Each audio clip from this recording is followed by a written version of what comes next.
is an outrage. Scroll forward now to 2013. Dr. Chris Day, a brave junior doctor working in a hospital in South London, raised safety concerns about nighttime staffing levels in an intensive care unit.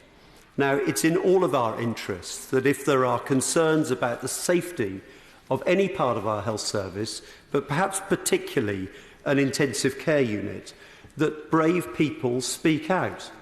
But what happened to him, because he spoke out, was unacceptable, wholly unacceptable.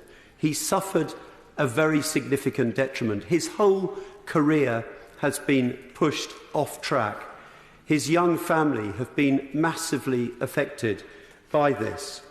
The junior doctor in that unit was put into an invidious position, being responsible for far too many people compared to national standards. So he pursued a claim against both the Trust and Health Education England. £700,000 of public money was spent by the NHS in defending against that claim, in large part attempting to deny junior doctors whistleblowing protection against Health Education England. Lawyers, disgustingly, were enriched. Late last year, the tribunal that eventually heard his case ended early after Dr. Day was threatened with a claim for substantial costs. He and his wife couldn't face the prospect of losing their home for their young family, and so he caved in. It is surely a scandalous treatment of a junior doctor. He was defeated by superior firepower. We have the grotesque spectacle of the NHS, of all organisations, deploying expensive QCs to defeat a junior doctor who raised serious and legitimate patient safety issues. Will you give way? I will.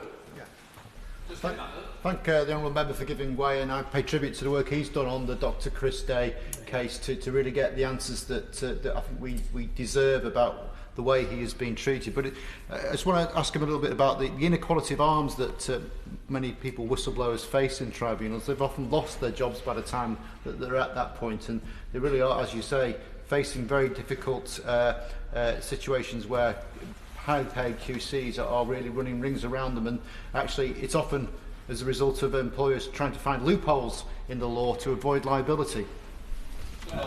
Well, I thank my honourable friend for that intervention, and I thank him for his support in pursuing the Dr. Day case, and I completely agree with the points that he has made. Sir Robert Francis, in his report Freedom to Speak Up in 2015, evidenced whistleblowers who'd given evidence to him, whistleblowers in the NHS, overwhelmingly experiencing negative outcomes. He talks of a hostile culture of fear and blame, isolation, reprisals and victimisation in our NHS, for goodness sake. And the stories continue. The impact on the individual can be devastating and profound.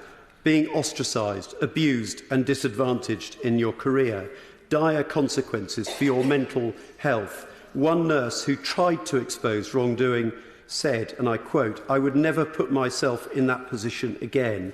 I would rather leave." What a damning indictment on how we treat people in our treasured and cherished public service.